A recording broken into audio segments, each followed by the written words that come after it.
boyfriend. Or are they?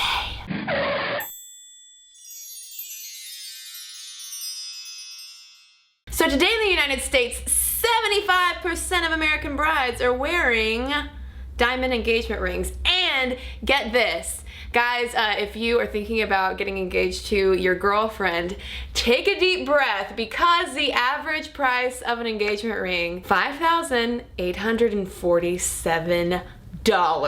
Almost 6,000 clams for one of these. Actually, this only cost me $1.99 at Party City. Lights up. So what's the deal with that? Are diamonds like the geological equivalent of chocolate and high heels for women? We just can't get enough of it. Did you know the whole diamond engagement ring hasn't actually been around that long? In the first half of the 20th century, diamond engagement rings, especially flashy diamond engagement rings, were not the norm at all. Ladies, here's the thing. We love diamonds because a company told us to love diamonds. And even more than that, the whole thing, guys, about an engagement ring costing 2 months' salary, that should be the standard amount of money that you set aside to buy a old bling ring like this, that's also the product of a company telling you to do that, which kind of means we're all schmucks. So how did all this happen? Well, in the late 1800s, this giant diamond mine was found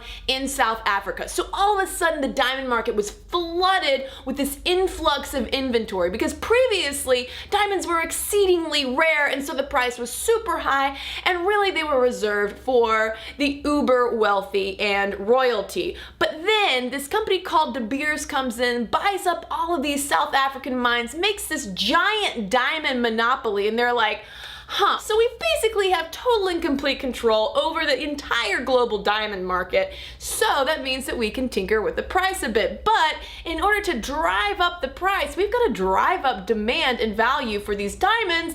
How are we gonna do that? They called in a marketing company and were like, hello, marketing company, we need to sell a lot of diamonds. We're on the case. So this ad agency, NW Air, got on the case, and in 1947, one of their copywriters, who is named Frances Gity, who's kind of like a Peggy Olson of her day for Mad Men fans, she was beating her brain about some kind of diamond tagline that would really get it into people's heads that they needed to buy not just a rock, but like a big expensive rock, because it has a lot of value, right? And Frances Gity said, what about a diamond is forever? And then I imagine that the next morning some guy who was like a Don Draper at NW Air went and presented this idea to De Beers. A diamond, gentlemen.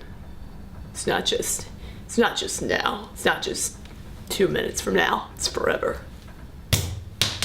Mic drop. Who wants to go get some scotch and cheat on our wives? By the end of the 1950s, NW Air, after doing almost 20 years of advertising and focusing in on this idea that a diamond is forever, they shifted an entire generation's notion of what an engagement ring should be to that of a lovely diamond. They're little more than a tightly controlled product that has been priced and sold to us by an advertising agency. Now, not to say that the engagement ring doesn't mean anything. People have given engagement rings and betrothal rings for centuries, but a lot of times they were just simple bands. They might have had a couple of stones in them, but nothing like the big bling rings that we like to show off these days. Are diamonds a girl's best friend? Not really. I personally feel conflicted about knowing the very unromantic reason why diamond rings are given so often, because if Professor Boyfriend pops the question for me, I've thought about this. Do I want a diamond? Wouldn't that be nice if I had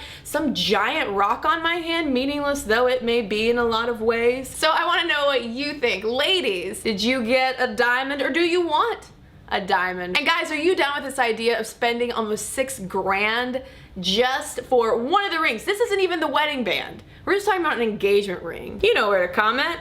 And don't forget to subscribe.